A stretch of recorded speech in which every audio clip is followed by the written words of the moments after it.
Sometimes I really wish I filmed my reactions to things. For example, the mid-credit scene of Loki, Episode 4, the Nexus event, or when Luke Skywalker showed up in The Mandalorian. I can say very safely that I went absolutely insane. It was a lot of fun. Anyway, so today I, the film watcher, shall be reviewing Loki Episode 4, the Nexus event. What did y'all think of this episode? I thought it was awesome. Negative stuff. So, the idea of a romance between Sylvie and Loki, I'm not a big fan of because, I have no doubts that the Loki we know, if he came across a different version of himself, may be smitten with that version of himself because he's unbelievably narcissistic. But even though I have no doubts that that could and probably would happen, that doesn't mean I actually want to see it happen. See, I didn't like that. The design of the timekeepers, I'm not gonna lie, I was kind of baffled that this is what the holy guardians of time in the universe looks like. But then the scene went on, and I realized, oh, they're not the guardians of time. They're faceless androids. Not faceless, definitely not faceless. Like, there's this one dude with a mustache who just looked so ridiculous. But I don't care. They're not the real timekeepers, if the timekeepers ever existed at all. So, good things now. This episode kind of took all the stuff that wasn't that good about the previous three and made it better. I liked Ravonna Renslayer before this one, but here we got her actually kind of fleshed out as kind of an accomplice in this deep-rooted manipulation and this scheming that the Timekeepers have been doing, or whoever created the TVA. I don't know. I like that we got some development for the previously kind of one-note Hunter B-15 and Hunter C-20. That was pretty cool.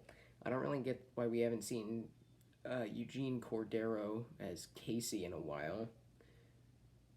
I don't know. He just hasn't been there. He had like a brief cameo in episode 2. Like, what else is Eugene Cordero doing right now? I like that we saw Sif. That was cool because aside from like a couple brief appearances in Agents of S.H.I.E.L.D., she hasn't really been in an MCU property since Thor the Dark World. And in that movie, she was in love with Thor for some reason. I never got that.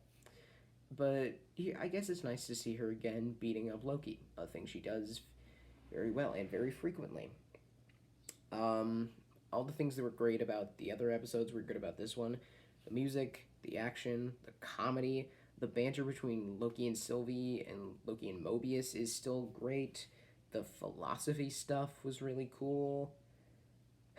And then we come to the mid-credit scene. One of the best mid-credit scenes in any of the MCU films ever. So it's like you get this really nice song playing during the credits. Let It Happen, I believe it's called. I don't know. They say Let It Happen a lot in the song. It's a very nice song. Listen to it.